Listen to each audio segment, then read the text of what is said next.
Hi everybody, I'm recording. I'm finally sending this in. Sorry. All right. Chapter 1, Stillwater. It was an afternoon in late September in the pleasant little city of Stillwater. Mr. Popper, the house painter, was going home after work. He was carrying his buckets, his ladders, and his boards, so that he had a rather hard time moving along. He was spattered here and there with paint and calcimine, and there were bits of wallpaper clinging to his hair and whiskers, for he was a rather untidy man. The children looked up from their play to smile at him as he passed, and the housewives, seeing him, said, "Oh, dear, there goes Mr. Popper. I must remember to ask John to have the house painted over the spring." No one knew what went on inside of Mr. Popper's head, and no one guessed that he would one day be the most famous person in Stillwater. He was a dreamer. Even when he was busiest smoothing down the paste on the wallpaper or painting the outside of other people's houses, he would forget what he was doing. Once, he had painted 3 sides of a kitchen green and the other side yellow. The housewife, instead of being angry and making him do it over, had liked it so well that she had made him leave it that way. And all the other housewives, when they saw it, admired it too, so that pretty soon everybody in Stillwater had 2-colored kitchens. The reason Mr. Popper was absent-minded was that he was always dreaming about faraway countries. He had never been out of Stillwater.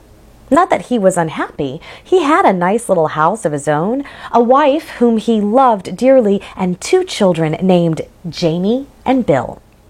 Still, it would have been nice, he often thought, if he could have seen something of the world before he met Mrs. Popper and settled down.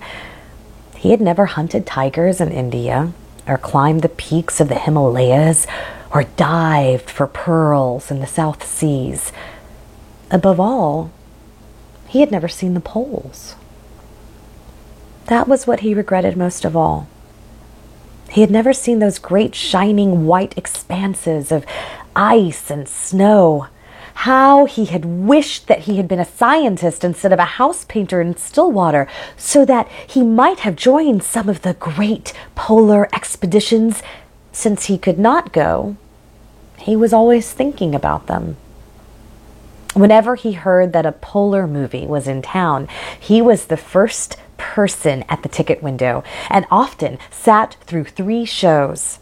Whenever the town library had a new book about the Arctic or the Antarctic, the North Pole or the South Pole, Mr. Popper was the first to borrow it.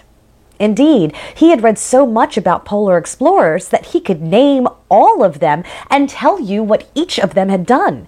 He was quite an authority on the subject. His evenings were the best time of all. Then he could sit down in his little house and read about those cold regions at the top and the bottom of the earth. As he read, he could take the little globe that Janie and Bill had given him the Christmas before and search out the exact spot he was reading about.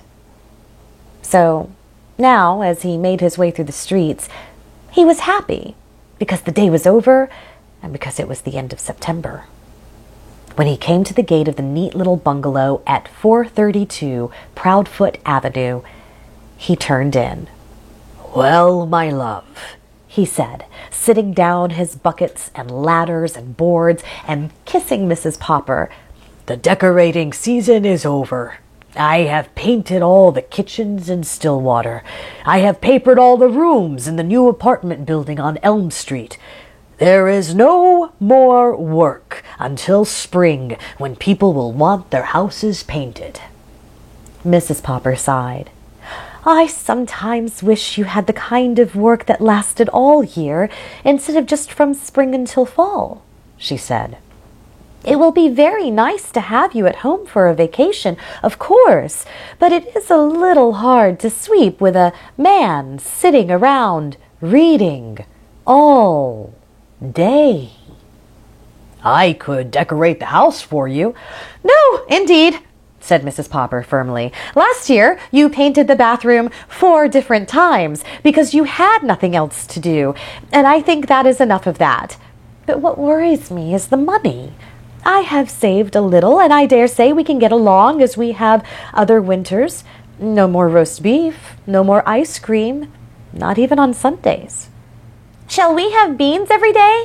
asked Janey and Bill, coming in from play. "I'm afraid so," said Mrs. Popper. "Anyway, go wash your hands for supper. And, Papa, put away this litter of paints because you won't be needing them for quite a while."